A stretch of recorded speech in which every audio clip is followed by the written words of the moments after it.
Assalamualaikum warahmatullahi wabarakatuh. Kembali lagi di channel Kumpulan Tulisan 25. Untuk kisah yang akan saya bawakan kali ini melanjutkan kisah yang kemarin, yaitu sebuah kisah yang berjudul Teror Pagar 13 Bintang. Dan sebelum kita masuk ke ceritanya, tekan dulu tombol like video ini dan jangan lupa tekan juga tombol subscribe channel ini. Dan nyalakan juga lonceng notifikasinya agar tidak ketinggalan dengan cerita-cerita lainnya dari channel ini. Dan buat teman-teman yang ingin membaca langsung ceritanya, silakan kunjungi linknya yang saya sertakan di kolom deskripsi. Seperti apa kisah teror pagar 13 bintang bagian kedua ini? Langsung saja kita simak berikut ini. Setelah Alex menemukan sebuah buku kuno di perpustakaan kota yang berbicara tentang mitos pagar 13 bintang, dan mendapatkan petunjuk tentang ritual kuno yang dapat mengakhiri teror tersebut, Alex bertekad untuk menghentikan teror yang sedang dialaminya. Alex memulai perjalanan mencari bahan-bahan untuk melaksanakan ritual tersebut. Dia mengumpulkan bahan-bahan langka, termasuk ramuan khusus dan artefak purba. Semua itu dilakukan dengan harapan dapat mematahkan kutukan yang menimpanya. Ketika semua bahan terkumpul, Alex kembali ke rumahnya dan memulai ritual itu pada pukul 13. Dia mengucapkan mantra yang tertulis dalam buku kuno sambil mengocok ramuan dengan hati-hati. Tiba-tiba, udara di sekitarnya menjadi tegang dan gelap.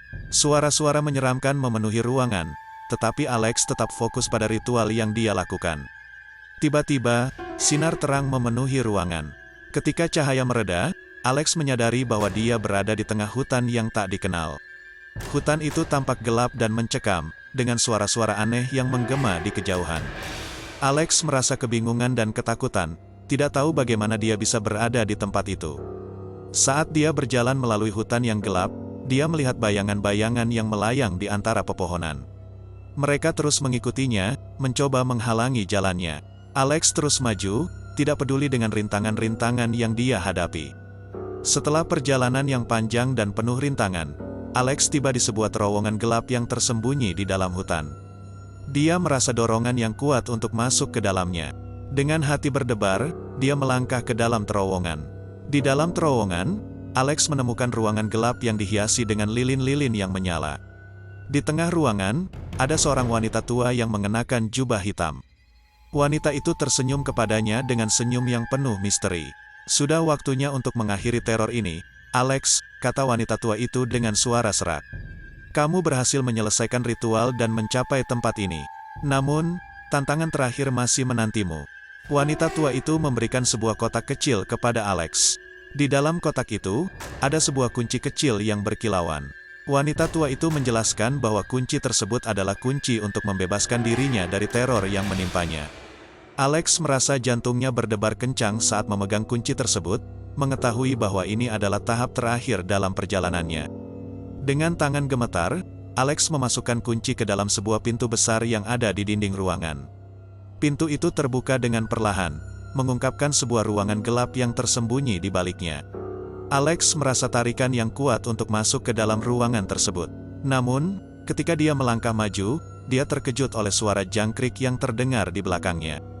Dia berbalik dan melihat wanita tua itu telah menghilang. Suasana menjadi semakin mencekam dan sesak, seolah ada kekuatan tak terlihat yang mengawasinya. Tidak ingin menyerah pada ketakutan, Alex mengambil langkah berani dan memasuki ruangan gelap tersebut. Hanya ada cahaya redup yang memancar dari lampu kecil di pojok ruangan, mengungkapkan sebuah meja kayu tua dengan selembar kertas di atasnya. Kertas itu tampak tua dan lekat dengan noda-noda usang. Alex mengambilnya dan membacanya dengan hati-hati.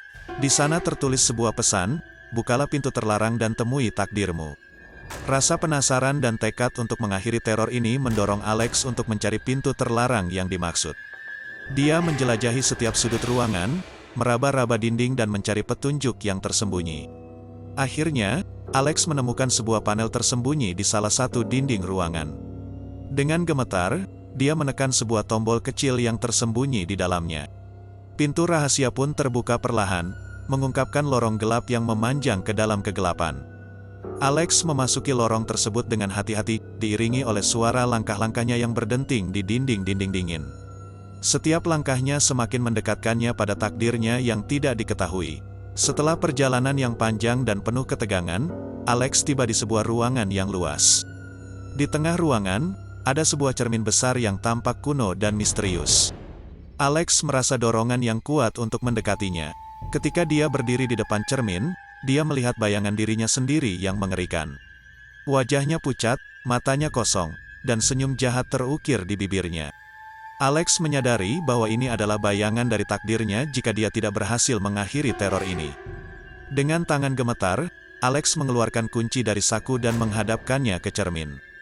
Dia mengucapkan mantra yang dia pelajari dan memutar kunci perlahan. Cahaya terang memancar dari cermin, mengguncang ruangan itu dengan keras. Sebuah kekuatan yang mengerikan melanda Alex saat cermin itu pecah menjadi serpihan-serpihan kecil. Ruangan itu dipenuhi dengan kabut hitam yang membelenggu tubuhnya dan menghunjamkan kegelapan ke dalam jiwanya. Dalam keadaan terperangkap dalam kabut hitam yang mencekam, Alex berjuang untuk mempertahankan kesadarannya. Suara-suara jahat dan bisikan-bisikan menyeramkan menghantam telinganya. Tubuhnya terasa berat dan lemah, seolah-olah dihisap oleh kekuatan yang gelap. Namun, ketika semuanya tampak seperti kehancuran yang tak terelakkan, Alex merasakan kekuatan yang tumbuh dari dalam dirinya.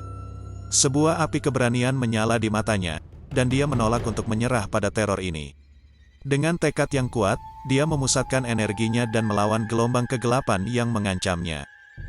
Temukan jawabannya pada cerita misteri teror pagar 13 bintang bagian 3. Oke teman-teman, sekian untuk cerita misteri kali ini. Semoga apa yang sudah saya sampaikan dalam cerita misteri ini dapat dijadikan pelajaran untuk kita semua. Dan buat teman-teman yang baru bergabung, jangan lupa untuk like, komen dan share cerita misteri ini. Dan nantikan cerita-cerita misteri berikutnya. Tetap setia di channel Kumpulan Tulisan 25. Wassalamualaikum warahmatullahi wabarakatuh.